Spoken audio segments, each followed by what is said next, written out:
Hey everybody, my name is Michelle and I'm a volunteer here at the Colorado Wolf and Wildlife Center. I've got Micah and Kiara behind me and Navi in the background.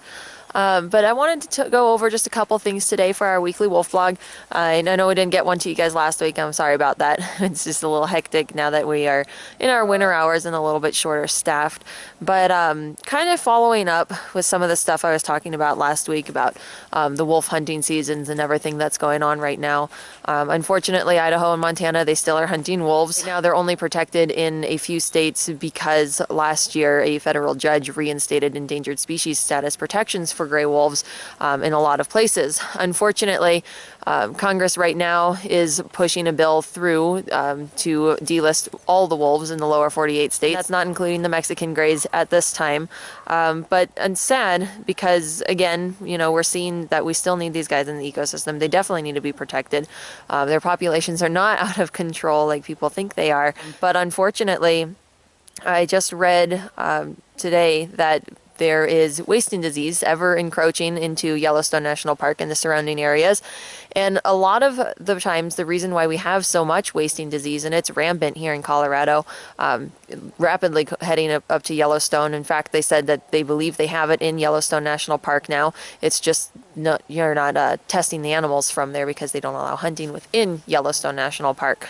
And so, unfortunately, wasting disease is very prominent. It's very common, and part of the reason why is because elk and deer are so overpopulated and they're bunched up together so much. So disease transfer is really, really common and really fast. So it's unfortunate that we're still killing off wolves, and we still are doing it today. And unfortunately, you know, there's not really much of a change to it. There was another article that I saw that, you know, a Wisconsin deer hunter had to defend himself against wolves coming after him.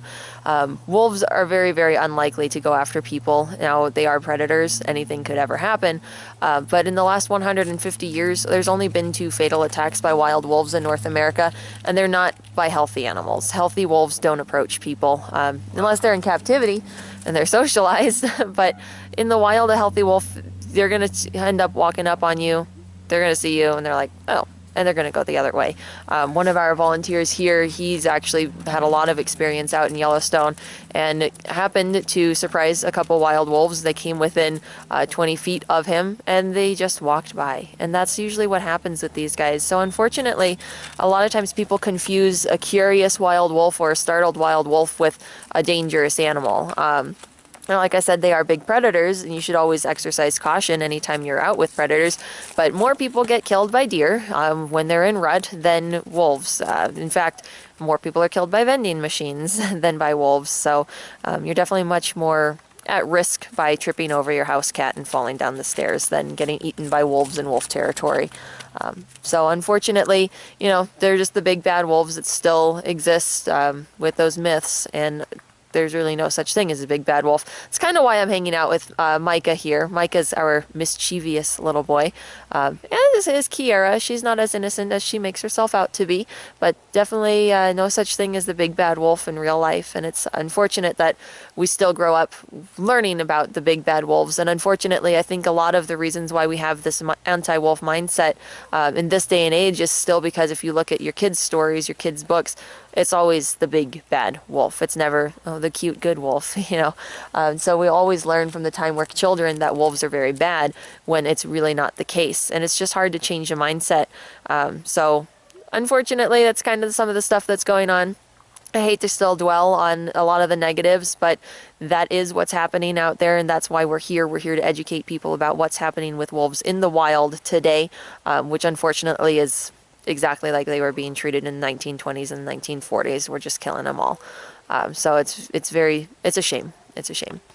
But we will see you guys next week, hopefully. My name is Michelle, and I'm volunteering here at the Colorado Wolf and Wildlife Center. And we are open year-round, just so you guys know. If you're in the area, feel free to give us a call. You definitely always want to make a reservation before you guys come out, but the wolves are happy to have you. We'll see you guys next week.